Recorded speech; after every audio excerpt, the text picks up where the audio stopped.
Is this thing on? Yeah. Is this thing on? The red light's blinking, so yeah. testing. Right, so this episode of An Aussie Muffin is Motorbike, we're here with Old Man Rocket to talk about hot weather riding tips. How long have you been riding for? Since the mid-70s, around about 73. And that makes you in your first 70s? Early 60s. Riding in your 60s? Yeah, riding in the 60s. Got another 10 years in me, I reckon. Before you retire again? That's it. Okay. So I've only been riding since about 2007, stopped for about 5 or 6 years and then got another bike. And since it is summer at the moment, actually it's just finished summer, but I've been putting this video off because I'm goddamn lazy. I've been wanting to make this video about hot weather riding and tips and hacks for surviving the Australian hot summer. So very first thing is hydration. Keep your fluids up.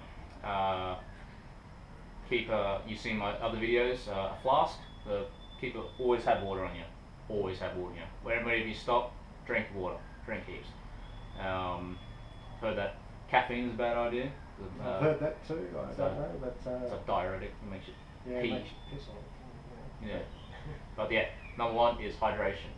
Camel pack and with a straight bit so it fits underneath your helmet so you can drink while you ride. Yeah, I just stop. Get a bottle. Make sure you carry enough water for your pillion. Yeah. What about if you're riding a Can-Am Spider? You got one of those flip-top helmets. You just get a cup holder. I've seen Muppets like that. Yes, they've got cup holders on the handlebars, and they just click, open, have a drink, put it back in the cup holder, click, goes. I'd still do that. I'll be first here. And the next one is the type of shirt you wear. I'm wearing just normal 100% cotton t-shirt. Don't wear those. They're bad. They soak all your sweat and they don't dry as quick. It's been a revelation. Oh yes, I've converted over to the, I don't know what you call them, they're sports shirts. Like gym. Yeah, they're basically perforated, 100% polyester, no cotton. I'm never going back to the t-shirt again. If you wear them underneath a mesh jacket, it just all blows through. It keeps you nice and cool. Yeah. It's very nice when you start riding again, when you stop at the lights and you sweat, and you take off and you just get this big cold breeze through your sweat. Then back to normal. It's like, oh, it's goddamn hot. Even if you get caught in the rain, you will actually blow dry once you're moving again, because the wind blows through your jacket and through the shirt, and you end up drying half the time. Those pesky Aussie storms that we get in summer. Yeah. Try to get a higher neck one than this. It's better if you can get one that's polo shirt. Polo shirt, if you can get them. They're pretty hard to find. Yeah. But the higher the neck, the better. You can pick them up cheap. Don't go to a sports shop. Just go to like your everyday department store. Pick up one for $10. That's all I've got. So it'll. Right. So the next one is kind of semi-controversial, not controversial, but depends what you wear. Don't wear leather. This is mainly in summer. This is somewhat riding tips. Mainly because they're heavier. They don't breathe as much as a mesh jacket will.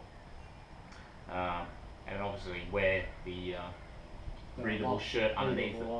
Yeah, if you do wear your leather, wear a shirt underneath it. Don't wear a singlet. You'll just stick and you won't be able to get out of it. Even I wore a singlet with a normal mesh jacket, and trying to get out of it, in and out, is a bit of a task. And by the newbie, they actually need two people to take them off, like peel them off. I've seen that in videos. Next one, following on from the type of jacket, is actually wear a jacket. Always wear a jacket. Always wear a jacket. This is about the lightest jacket I've ever owned. It's very meshy. There's almost no solid panels to it. We're not the best in the crash, but there's primary safety. You've got to be alert. And even if you're wearing a better jacket than this, it may be better crash protection. If you're drowsy and overheating, yeah, there's more chance. So it's a bit of a trade-off. Yeah, especially if you're dehydrated, you're hot from the conditions, and you're not able to cool down properly. It's going to distract you and everything. The other thing is unzip the sleeve. Put your gloves on the inside. That was my second after point. Stolen. Just ride with this and it just just like a big air intake. It goes up your arm, under your armpit. Lovely. If you don't have zips and you have Velcro straps, all you need to do is find a bit of Velcro that corresponds with your Velcro and open it up and sew it down. So this is the original Velcro, and this is the Velcro I've stitched into there, so it just stays open instead of it folding over as tight as it can go, so you don't have this thing flapping in the wind, which is very annoying and distracting. So a bit of Velcro to stick that down while you ride. So then you put your gloves over so you put the sleeve over the top of the gloves, so you have a bit of airflow going up the sleeve.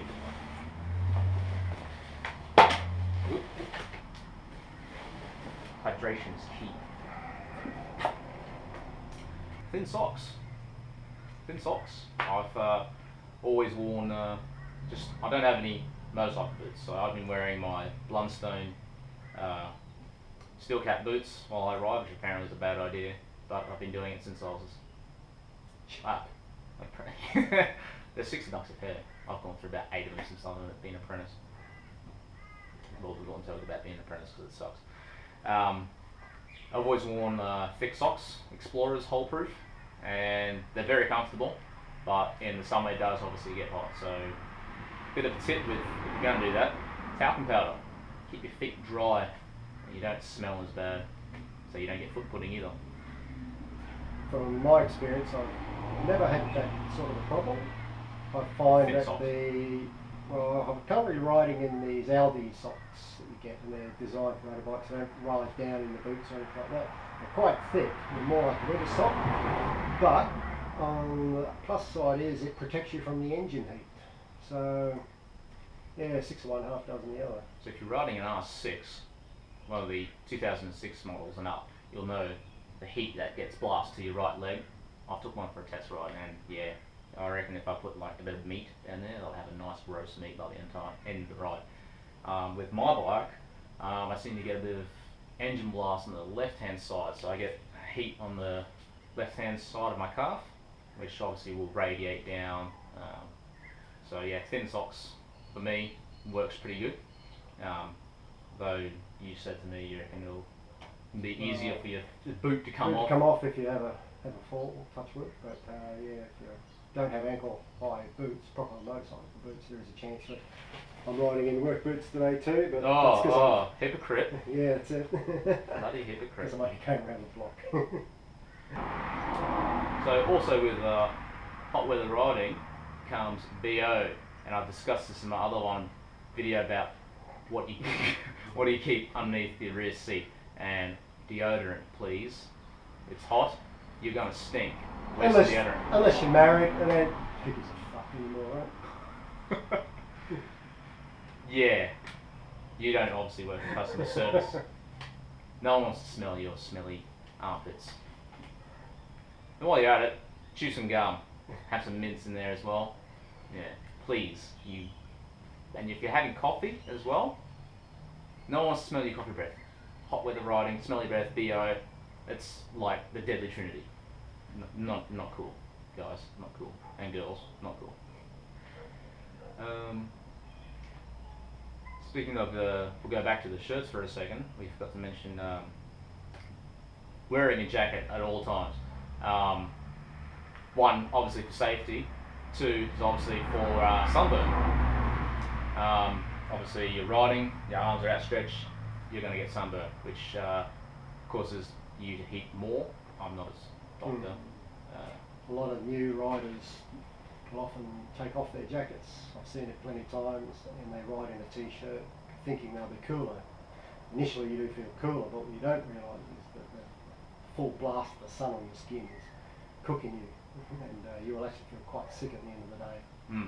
Because you'll be sweating, and which means you'll be evaporating your sweat a lot quicker than you probably would be with a jacket on, keeping all the moisture in, which you probably reabsorb the moisture in at the same time. Yeah. Just reminded me, since you're talking of that, the one problem I've noticed recently is sunburn. I tend to find that there's one place that you feel that you're not protected, and that's just at the back under your helmet. especially a sports bike rider, you might be riding down like this, you can end up riding all day with a sunburnt neck. So if you've got no way of protecting that in the middle of summer, make sure you put a bit of sunscreen on the back of your neck. Bit of sunscreen underneath here as well would help, because with my helmet, it's got the Shoei GTS, it's got the internal visor. You feel a bit of sunburn if you're riding into the sun right down into your visor. I felt a bit of sunburn underneath the eyes. So sunscreen. Slip, slop, slap, guys. Slip, slop, slap. Is that slap on a hat? I think it's Slap on the helmet. Don't slap on your helmet. That's about it. Slip on your helmet. So I think I could swap around the slip, slop, slap shit. What? Yes, they still do that. Right? Yeah, it's still around. Is it? With a duck. I think there's a duck in it. Rest frequently, especially in this really high humidity. When you go rest, out riding, find a bit of shade to rest, and keep it to under an hour for rest stop, and try and cool off under a tree. Yeah. There's also probably I'll let it later, but what I'll do is I got another riding tip. This is my homemade invention. Oh, you have to show that. My ingenuity of being cheap, just to try it out if I ever wanted to buy this certain product, which I'll probably show you in the next clip, or maybe the next video. Stay tuned.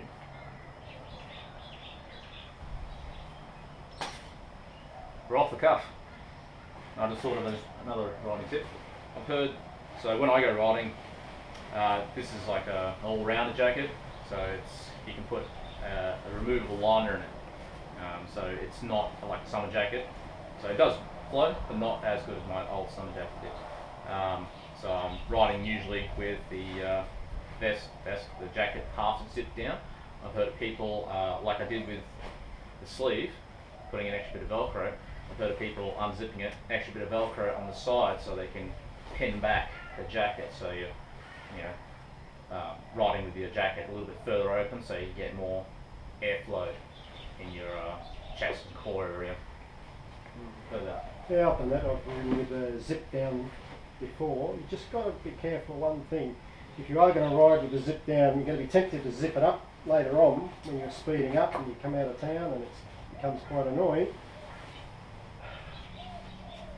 Make sure you do have something to grab hold of. If all you've got is the zip, you're going to fumble around and have an accident. So make sure it's got a nice big flappy grip. I just put it into cruise control and just hands off the handlebars and let it go. Just wait till you have cruise control on your bike one day. Next thing you hear about is heated seats and grips. I've got them. I've got heated grips. Just wait till the winter. Winter's coming in the next 3 months. I had Kickstarters on my bike. Now they've got electric. Electricity. Was your bike steam powered back in the day? And plastic. Yeah. Plastic. ABS plastic. Another thing with hot weather riding, you want to carry more water. I mentioned a camel pack. Now, wearing a backpack is also another kind of a hard thing. Wearing a backpack in hot weather is detrimental because it stops the flow of air circulating through your back, because your backpack's obviously got weight, it's pressing down on your back protector and stopping the air flowing through. Like my one has a vent at the top and bottom of the jacket, and if my backpack is on there, it sticks, and the only way you can feel a bit of airflow is if you like kind of arch your shoulder blades so you get a little airflow going in there. So that's another thing you may want to consider, is not wearing a backpack. If you got someone who's got side saddles, you can use him as a mule. They're called paddles. Yeah. Side bags. Side saddle is how a woman rides a horse. So you got two scrotums on the side of your bike. So. Yes, they all say that until, Dad, can I put some stuff in your panties? In your saddles. Yeah. So if you've got a mule, throw all your crap into him and don't wear a jacket. Don't wear a backpack, which I do on occasion when I go for a ride, which I still haven't edited and shown the video yet. Or I go off-roading for about the strip because of your shitty GPS. programmer. Which is you. That's right. I don't know where I'm going. Yeah, every time. Just follow somebody who looks like they know where they're going. That's when black t-shirts come in handy when you're going to a concert. Just follow the nearest person in a black t-shirt. They're probably going to the same concert you're going to. So that's probably about it. All the hot weather riding tips. Motorboatrider.com. That's probably his website, or .com.au. Motorbike Rider. Probably find him on Facebook. I'll probably put a link in the description to his hot weather riding tips. I've already stolen some of his ideas, and some of it was pretty obvious. So thanks for watching, guys, and I'll see you next time. Yeah. Is this thing on? Yeah.